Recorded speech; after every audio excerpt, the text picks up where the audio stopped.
श्री शिवाय नमस्तुभ्यम, श्री शिवाय नमस्तुभ्यम, श्री शिवाय नमस्तुभ्यम। आप सभी पर भगवान भोलेनाथ माँ पार्वती की कृपा सदैव बरसती रहे। श्रावण मास की कथा, शिव महापुराण की कथा, अध्याय 6 भगवान भोलेनाथ की अति रमणीक पावन पवित्र भवसागर से तारने वाली कथा प्रस्तुत है। व्यास जी के शिष्य श्री सूत जी कहते हैं कि भगवान भोलेनाथ की ये जो है इस कथा को सुन करके मनुष्य भवबंधन से मुक्त हो जाते हैं। इस तरह विधि विधान का पालन करने पर श्री संपन्न शिव पुराण संपूर्ण फल को देने वाला तथा भोग और मोक्ष का दाता है। हे मुने, शिव पुराण का यह सारा महात्म जो संपूर्ण अभीष्ट को देने वाला है, मैंने तुम्हें सुनाया है। अब और क्या सुनना चाहते हैं? श्रीमान शिव पुराण समस्त पुराणों के भाल का तिलक है। यह भगवान शिव को अत्यंत प्रिय रमणी तथा भवरोग का निवारण करने वाली है। जो सदा भगवान शिव का ध्यान करते हैं, जिनकी वाणी शिव के गुणों की स्तुति करती है और जिनके दोनों कान उनकी कथा सुनते हैं, इस जीव जगत में उन्हीं का जन्म लेना सफल है। वे निश्चय ही संसार सागर से पार हो जाते हैं। भिन्न भिन्न प्रकार के समस्त गुण जिनके सच्चिदानंद स्वरूप का भी स्पर्श नहीं करते, जो अपनी महिमा से जगत के बाहर और भीतर भासमान है तथा जो मन के बाहर और भीतर वाणी व मनोवृत्तियों रूप में प्रकाशित होते हैं, उन अनंत आनंद घन रूप परम शिव की मैं शरण लेता हूँ।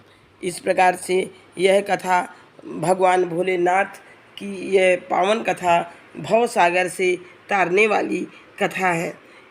ये मुने, यदि शक्ति हो तो 3 तोले सोने का एक सिंहासन बनवाए और उस पर उत्तम अक्षरों में लिखी अथवा लिखाई हुई शिव पुराण की पोथी विधिवत स्थापित करे। इसके पश्चात पुरुष उसकी आवाहन आदि विविध उपचारों से पूजा करके दक्षिणा चढ़ाए। फिर जितेंद्रीय आचार का वस्त्र, आभूषण एवं गंध आदि से पूजन करके दक्षिणा सहित वह पुस्तक उन्हें समर्पित कर दे। उत्तम बुद्धि वाला श्रोता इस प्रकार भगवान शिव के संतोष के लिए पुस्तक का दान करे। हे शौनक, इस पुराण के उस दान के प्रभाव से भगवान शिव का अनुग्रह पाकर भगवान शिव की कृपा प्राप्त कर पुरुष भवबंधन से मुक्त हो जाते हैं। इस तरह विधि विधान का पालन करने पर श्री संपन्न शिव पुराण संपूर्ण फल देने वाला तथा भोग और मोक्ष का दाता है। इस प्रकार से यह कथा बहुत ही पावन और जो है मन को पवित्र करने वाली है। उसके लिए कथा जो है समाप्ति के दिन से जिसे श्री रामचंद्र के प्रति ये इस तरह से है। आद्यंत मंगलम जात समान भाव, आद्यंत मंगलम जात समान भावम, आद्यंत मंगलम जात समान भावम, आरतम शम जरा मरम आत्मदेवम। जो आदि और अंत में तथा मध्य में भी नित्य मंगलमय हैं, जिनकी समानता अथवा तुलना कहीं भी नहीं है, जो आत्मा के स्वरूप को प्रकाशित करने वाले देवता हैं, वह परम कल्याणकारी शिव तत्व ही है। जो जिनके 5 मुख हैं और जो खेल ही खेल में अनायास जगत की रचना पालन और संहार करते हैं तथा अनुग्रह एवं तिरोभाव रूप 5 प्रबल कर्म करते रहते हैं। तो इस प्रकार भोलेनाथ के जिनके 5 मुख हैं, उन सर्वश्रेष्ठ अजर अमर ईश्वर अंबिकापति भगवान शंकर का मैं मन ही मन चिंतन करती हूँ। व्यास जी कहते हैं, जो धर्म का महान क्षेत्र है और जहाँ गंगा यमुना का संगम हुआ है, उस परम पुण्यमय प्रयाग में एक समुदाय जो ब्रह्मलोक का मार्ग है, सत्यव्रत में तत्पर रहने वाले महातेजस्वी महाभाग महात्मा मुनियों ने एक विशाल ज्ञान यज्ञ का आयोजन किया। इस अत्यंत प्रसन्न चित्त से उन्होंने उनका विधिवत स्वागत सत्कार किया। व्यास जी कहते हैं, इसके पश्चात उन समस्त महात्माओं ने उनकी विधिवत स्तुति करके विनयपूर्वक हाथ जोड़कर इस प्रकार कहा, सर्वज्ञ विद्वान रोमहर्षण जी, आपका भाग्य बड़ा भारी है। इसी से आपने व्यास जी के मुख से अपनी प्रसन्नता के लिए ही संपूर्ण पुराण विद्या प्राप्त की है। इसलिए आप आश्चर्य स्वरूप कथाओं के भंडार हैं। ठीक उसी तरह जैसे रत्नाकर समुद्र बड़े बड़े सारभूत साधनों को ग्रहण करता है, और इसी कारण से हमारा कुछ कल्याण करने वाले, क्योंकि आपका आगमन व्यर्थ नहीं हो सकता है। हमने पहले भी आपसे शुभाशुभ तत्व का पूरा वर्णन सुना है, किंतु उससे तृप्ति नहीं होती, हमें उसे सुनने की बार बार इच्छा होती है। तो शौनक आदि ऋषि पूछते हैं, फिर उत्तम बुद्धि वाले सूत जी, इस समय हमें एक ही बात सुननी है। यदि आपका अनुग्रह हो, आपकी कृपा हो, तो आप हमें उसे बताइए। इस प्रकार से उत्तम बुद्धि वाले सूत जी, इस समय हमें एक ही बात सुननी है। यदि आपका अनुग्रह है तो गोपनीय होने पर भी उस विषय का वर्णन करें। घोर कलयुग आने पर मनुष्य पुण्य कर्म से दूर रहेंगे, दुराचार में फंस जाएंगे और सबके सत्य भाषण से मुंह फेर लेंगे, दूसरों की निंदा करने में तत्पर होंगे, पराये धन को हड़प लेने की इच्छा करेंगे, उनका मन पराई स्त्रियों में आसक्त होगा तथा वे दूसरे प्राणियों की हिंसा किया करेंगे, अपने शरीर को ही आत्मा समझेंगे, मूढ़ नास्तिक और पशु बुद्धि रखने वाले होंगे, माता पिता से द्वेष रखेंगे, ब्राह्मण लोभ रूपी ग्राह के ग्रास बन जाएंगे, वेद बेचकर अपनी जीविका चलाएंगे, धन का उपार्जन करने के लिए ही विद्या का अभ्यास करेंगे और मद से मोहित रहेंगे, अपनी जाति के कर्म छोड़ देंगे, प्रायः दूसरों को ठगेंगे, तीनों काल की संध्योपासना से दूर रहेंगे और ब्रह्म ज्ञान से शून्य होंगे। समस्त क्षत्रिय भी स्वधर्म का त्याग करने वाले होंगे, कुसंगी, पापी और व्यभिचारी होंगे, उनमें शौर्य का अभाव होगा, वे कुत्सित चौर कर्म से जीविका चलाएंगे, शूद्रों का सा बर्ताव करेंगे और उनका चित्त काम का किंकर बना रहेगा। वैश्य, संस्कार भ्रष्ट, स्वधर्म त्यागी, कुमार्गी, धनोपार्जन परायण तथा नाप तोल में अपनी कुत्सित वृत्ति का परिचय देने वाले होंगे। इसी तरह शूद्र ब्राह्मणों के आचार में तत्पर होंगे, उनकी आकृति उज्ज्वल होगी, अर्थात वे अपना कर्म छोड़कर उज्ज्वल वेशभूषा से विभूषित हो व्यर्थ घूमेंगे।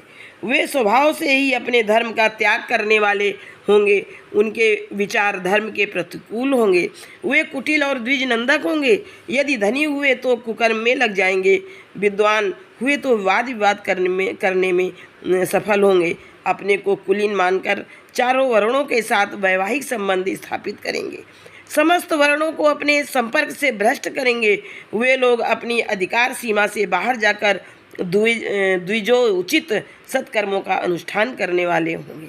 कलयुग की स्त्रियां प्रायः सदाचार से भ्रष्ट और पति का अपमान करने वाली होंगी, सास ससुर से द्रोह करेंगी, किसी से भय नहीं मानेंगी, मलिन भोजन करेंगी, कुत्सित एवं हाव भाव में तत्पर होंगी, उनका शील स्वभाव बहुत बुरा होगा और वे अपने पति की सेवा से सदा ही विमुख रहेंगे। हे सूत जी, इस तरह जिनकी बुद्धि नष्ट हो गई है, जिन्होंने अपने धर्म का त्याग कर दिया है, ऐसे लोगों को इहलोक और परलोक में उत्तम गति कैसे प्राप्त होगी, इसी चिंता से हमारा मन सदा व्याकुल रहता है। परोपकार के समान दूसरा कोई धर्म नहीं है, अतः जिस छोटे से छोटे उपाय से सबके पापों का तत्काल नाश हो जाए, उसे इस समय कृपा पूर्वक बताइए, क्योंकि आप समस्त सिद्धांतों के ज्ञाता हैं। इस प्रकार से शौनक आदि ऋषियों ने प्रयाग के क्षेत्र में व्यास जी के शिष्य सुत जी से प्रार्थना की है। तो व्यास जी कहते हैं, उन भावितात्मा मुनियों की यह बात सुनकर सूत जी मन ही मन भगवान शंकर का स्मरण करके उनसे इस प्रकार बोले। व्यास जी के शिष्य श्री सूत जी कहते हैं, साधु महात्माओं, आपने बहुत अच्छी बात पूछी है। आपका यह प्रश्न तीनों लोगों का हित करने वाला है। मैं गुरुदेव व्यास का स्मरण करके आप लोगों के स्नेहवश इस विषय का वर्णन करता हूँ। सब लोग आदर पूर्वक सुने। सबसे उत्तम जो शिव पुराण है, सबसे उत्तम जो शिव पुराण है वह वेदांत का सार सर्वस्व है तथा वक्ता और श्रोता का समस्त पाप राशियों से उद्धार करने वाला है। इतना ही नहीं, वह परलोक में परमार्थ वस्तु को देने वाला है। इस कलयुग की कलमश राशि का, पाप रूपी राशि का विनाश करने वाला है। उसमें भगवान शिव के उत्तम यश का वर्णन है। ब्राह्मणों, धर्म, अर्थ, काम और मोक्ष, इन चारों पुरुषार्थों को देने वाला वह पुराण सदा ही अपने प्रभाव की दृष्टि से वृद्धि या विस्तार को प्राप्त हो रहा है। हे ब्राह्मणों, उस सर्वोत्तम शिव पुराण के अध्ययन मात्र से वे कलयुग के पापासक्त जीव श्रेष्ठतम गति को प्राप्त हो जाएंगे।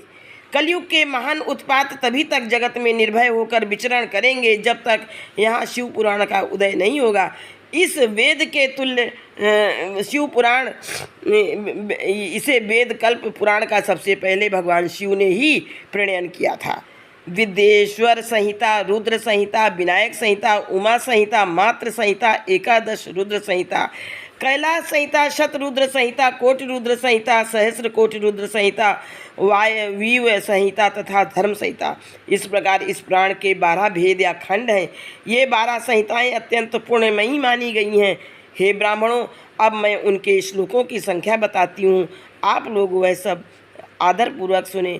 विद्येश्वर संहिता में 10,000 श्लोक हैं। रुद्र संहिता, विनायक संहिता, उमा संहिता और मात्र संहिता, इनमें प्रत्येक संहिता में 8-8 हजार श्लोक हैं।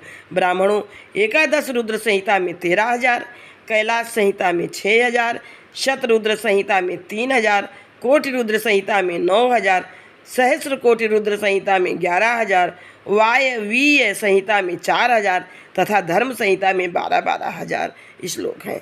इस प्रकार मूल शिव पुराण की श्लोक संख्या 1 लाख है, परंतु व्यास जी ने उसे 24,000 श्लोकों में संक्षिप्त कर दी है। पुराणों की क्रम संख्या के विचार से इस पुराण का स्थान चौथा है। इसमें 7 संहिताएं हैं। पूर्व काल में भगवान शिव ने श्लोक संख्या की दृष्टि से 100 करोड़ श्लोकों का एक ही पुराण ग्रंथ ग्रथित किया था। सृष्टि के आदि में निर्मित हुआ यह पुराण साहित्य अत्यंत विस्तृत था। फिर द्वापर आदि युगों में द्वैपायन, व्यास आदि महर्षियों ने जब पुराण का 18 भागों में विभाजन कर दिया, उस समय संपूर्ण पुराणों का संक्षिप्त स्वरूप केवल 4 लाख श्लोकों का ही रह गया। इस तरह से श्री शिवाय नमस्तु।